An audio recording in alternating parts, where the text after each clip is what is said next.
Hello everybody, welcome back to the channel, my fellow pirates and adventurers. Today we will be discussing, as just announced, the Dragon Ball Super remake for the Beerus arc, and then the eventual remake, or remaster, whatever you want to call it, for the Resurrection arc. And then of course, they have also mentioned the tournament, our Universe 6 tournament, being remastered or remade, or however you want to put it. And I just kind of want to talk about a couple elements today. I know it's not the usual character discussion, so I wanted to kind of keep it short and sweet and to the point. Nothing too elongated. I know usually I'm a very long-winded person, and I can, well, let's just be honest, I can talk a pretty long time, so. And not to copy off of anybody else who made a certain video about that, released that about that today. Shout out to Totally Not Mark. You're the OG, man. You got me into enjoying character stuff. So, one element I kind of want to talk about offhand, and we'll just talk about three things real quick. Elements of the manga being presented into the show, which is going to be very interesting. Like the concept of switching in and out of Super Saiyan God to Super Saiyan Blue. How some of the characters were presented in there. How they interpreted certain things, and still have like the Toriyama's idea for the story be presented through that with manga elements, which is going to be interesting because it's like, even with his passing, he's still just like affecting a lot of his story even beyond the grave, which is very interesting. And it sounds like they've been working on it for a very long time, and especially with that trailer, if any of you saw it, looks great animation-wise. We can talk about that in a little bit. But I kind of want to talk about some elements here and there, and what I hope they'll keep as well during this section. So, though I hope they keep some things, like the Kaioken Blue moment with Hit. And if they don't, that's okay. Maybe they'll have like,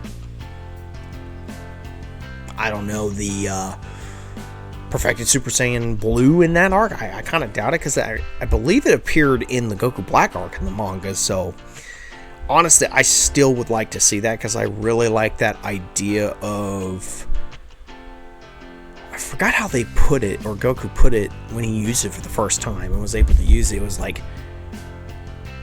calm with extreme control or something like that. I could be completely wrong. So I kind of want to still see that element, but also see the idea of switching back and forth between Super Saiyan God and Super Saiyan Blue being implemented into the Universe 6 arc. Seeing more details of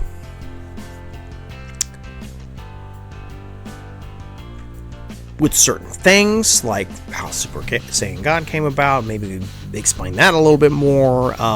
They also said they want to make Beerus a little bit more irritating, intimidating in this, and a little bit more scarier to deal with, which is like, you can tell from off the cuff, yeah, like this is the kind of guy you do not want to take off, because throughout the whole time that arc happened, you know Vegeta's like, okay, we gotta appease this guy so he doesn't blow up my home and ruin my wife's birthday. So, which it's very interesting. I still kind of want to also see elements of that, the slice of life stuff in there, but just not to the degree that Super took it. The original Super took it, because it's like, it felt more like comedy than levity, if that makes sense. But I digress. To get back to the point at hand, there's certain stuff that I haven't seen yet in the manga, because I haven't gotten very far. I need to read it. I want to kind of see hints towards other things, the possibility, there's a hint of Goku taking Super Saiyan God further or going past it, like, and hinting towards the resurrection of X. Maybe hints of Frieza coming back at the end of like episode 6. We're getting 6 episodes, which is interesting, and just helps with the pacing, because it took about 12 episodes to cover that. I think 30 episodes to cover everything and have all that filler happen. And they're wanting to fix pacing issues as well, which is great, because Like, the one problem that I even have with One Piece is just the pacing. The pacing for the anime is garbage, but the pacing for the manga is better. And Dragon Ball doesn't have that much of a problem with that, but it's still, with Dragon Ball Super, it kind of shied me away from really wanting to rewatch any of that, because it's like there's so much stuff that just kind of gets in the way of some of the more enjoyable stuff. I still want to keep some stuff like Vegeta trying to appease Beerus during the whole time, trying to make sure he's not messing up anything. I want Goku to spend time with his family and working on the farm, but not to the degree of comedy. It's just, I don't know. I want something to where we get a little bit more action-oriented stuff and levity where it's needed.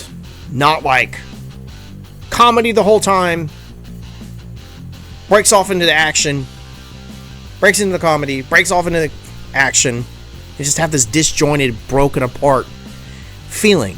Because like it can feel goofy and silly in one episode, and then just feel just out of the ordinary, action oriented.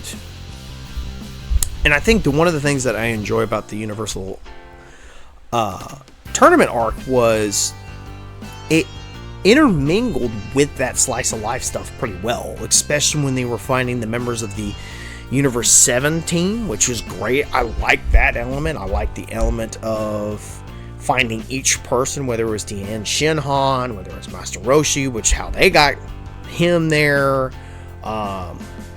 getting Vegeta involved, getting Krillin and Android 18 involved, and it was such an interesting thing to where it blends together very well. There's still some levity, but there's also a build up to where, hey, we're getting to an important arc. And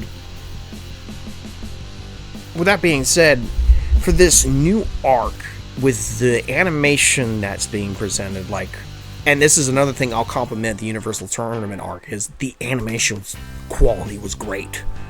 Like, it blended very well with what they were trying to display at the end. I hope they do something similar like they did for this. I don't know how the arc ended in the manga. I hope it was similar. I don't know. I'll have to figure that out and read it at some point. But also have the and that's like, I don't even know if we're going to get a Universal Tournament arc remake, because like that was a whole dense arc in itself alongside the Goku Black arc. I hope we do get a remake for that, because I really want to see that and see the anyway that's a whole other thing. And as everybody knows, the original Dragon Ball Super's animation was trash at the beginning. For the first 30 episodes, including the Resurrection F arc, was just trash. It was bad. It was shoveled out. Well, let's not say it's trash. It was mediocre at best and really bad at worst. And so, like, people paid attention to some of the frames, and they were just, everybody already knows this. And so with the way that they are displaying this, it seems like they're not only just touching up certain things, they are also making things better. The one thing that I noticed in the trailer, it was the My Bulma moment where they got rid of the whited out eyes while he was screaming out and gave him more like brighter green eyes, and then really interesting purple sparks of lightning coming off of him. And I'm wondering if that's kind of a mention towards Ultra Ego in the future, because it's like, what's very interesting, if you haven't noticed in the past, Vegeta's in the anime was always correlated with the color purple at the beginning. And he always had this element of this bombastic destroyer at the beginning. Because, let's be honest, in a way, Vegeta was kind of like a surrogate destroyer back then in the Saiyan arc. And I'm not saying this is like, oh, it's set up on purpose. No, I just noticed this element just recently, where the more and more you look at his past, he's more and more of a possible destroyer. But I would, for his character wise, I don't think he will be a destroyer, but I think it's hints towards the, his potential with the form he gets later on in the Granola arc. And so seeing that kind of maybe hinted at the beginning is very interesting. And then, of course, maybe if there's a possibility, we may be able to see hints of Ultra Instinct with Goku maybe in the beginning, or maybe more so in the next arc. I don't know. I kind of doubt it, but at least we starting to hint at it here and there. I know they mentioned that like Vegeta in the later arc could possibly even replace Beerus and be a possible candidate. Although I don't think Vegeta would take it. A lot of people would probably agree with me. And so another thing about the animation I've noticed, it's like there's a lot more dramatic angles. There's certain lighting that's done, especially the Super Saiyan 3 shot where you see the glow of the Kamehameha come off and it just kind of overshadows a little bit of the yellow aura a little bit, and you still see some of the sparks of the Super Saiyan 3 aura, and it's very interesting. There's certain shots that have been changed. I kind of like the new shot, as mentioned before, of My Bulma moment. I like it. It looks interesting. It's different. It's a different interpretation, and it kind of works for me. I know it's not going to work for everybody. The shot where Beerus is punching Goku on the island. Oh, man. Great clip.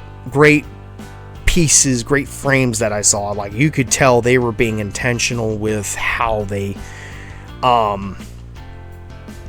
wanted to make it. But I believe the only caveat that I really see, it's still taking up the art style of the previous, I forgot the gentleman's name, but he's been doing it for so long, and it just kind of, when he came back to Super and became the series director, his style just kind of fell off. It was a bit more boxy and square, and nothing wrong with that, and it works when it can, and when you take your time with it, and all the extra details like lines and certain pieces of the hair when it's transformed in Super Saiyan and all that, and they're going back to that. It looks great, and it looks like they've taken their time with it, and so that's the only caveat for me. It looks like they're just kind of sticking with that style to kind of just go with the flow of Super, and I think they'll probably do the same thing for the Resurrection F arc, or we could get a wholly different, and WHOLE, a wholly different animation style for Resurrection of F, which would be fantastic. And if we didn't get that, that's okay. So with this one, it kind of makes sense that it's going to stick with the same style, but it's also presented in such a way where it's given the time and the respect it deserves, because with this very detailed version of Super, it needs that time, and it looks like they took that time.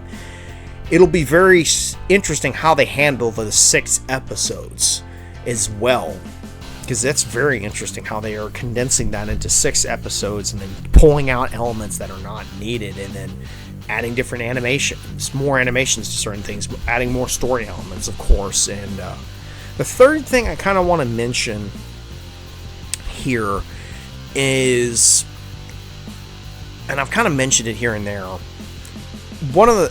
some of the character changes that's going to be interesting. I like the fact that we're getting a more intimidating, a more threatening version of Beerus, because let's be honest, you meet somebody like that in real life where they have the capability of just snapping their fingers and destroying the planet, you don't want to mess with them. And my problem with the original Super is I can't take Beerus seriously. I can't take him seriously as a threat. But what's interesting in the manga is he's a little bit more of a actual threat and has some competency. But with the anime, he makes it look like he's just like a clown with massive power, which is very ironic, because literally there is a character in the story, Belmondo, who is a clown god of destruction, which is very interesting. And I really want to see more elements where he's competent, he's threatening, he's intelligent, and then still have that weird relationship where, oh, if you give him food, it'll appease him for now. And then on top of that, Probably keep Whis kind of the same way as like the correctatory person. Maybe have a little less comedic elements. Have some more serious mentor, or what is it? Yeah, serious. Kind of be a little bit more of a serious mentor in the Resurrection of F arc, and start really seeing elements and change that. I'll mention this once. Change whenever they get to that. Briefly mention this. Change that stupid line where they make Goku sound like he's an arrogant, cocky dude. That's not true. Anyway, probably I don't really want them to change Vegeta too much. Maybe make him a little bit. Well, no, honestly, I think keeping him where he was at was good, because a lot of what Vegeta had was good. It was very, very good, and probably have.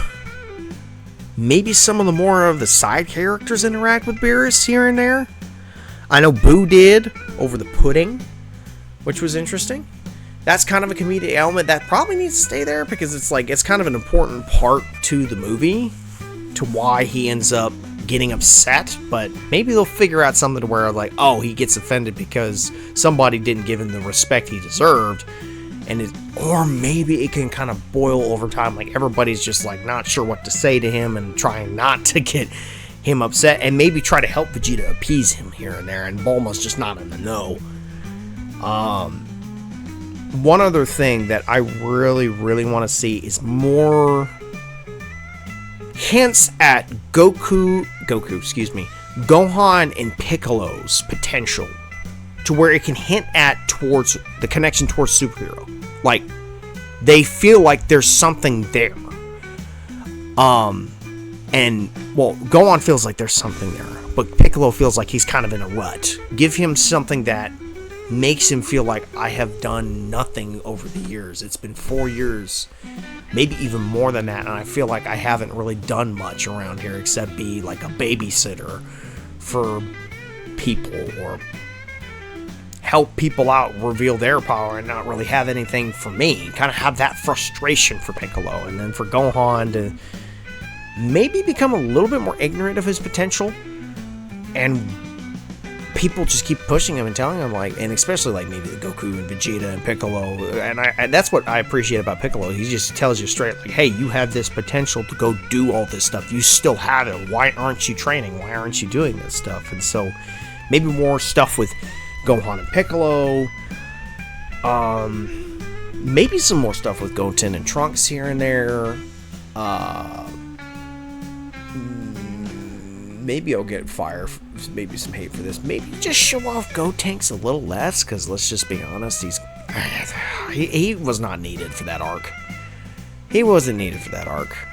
It makes no sense that he would just pop up to just get, like, either you just remove that part entirely, or reconfigure it to where even a fusion of two potentially super strong Saiyan children get their crap beat in, rather than getting disciplined.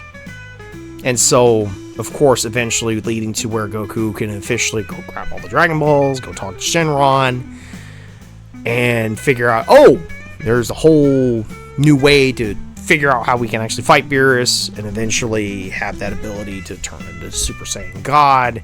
And also, I think an element that we need to add is, it felt like it wasn't earned, which is very interesting. And he says that at the end of the movie, he says that at the end of the arc, and he learns to unlock it on his own, rather than just like that, just have it right then and there.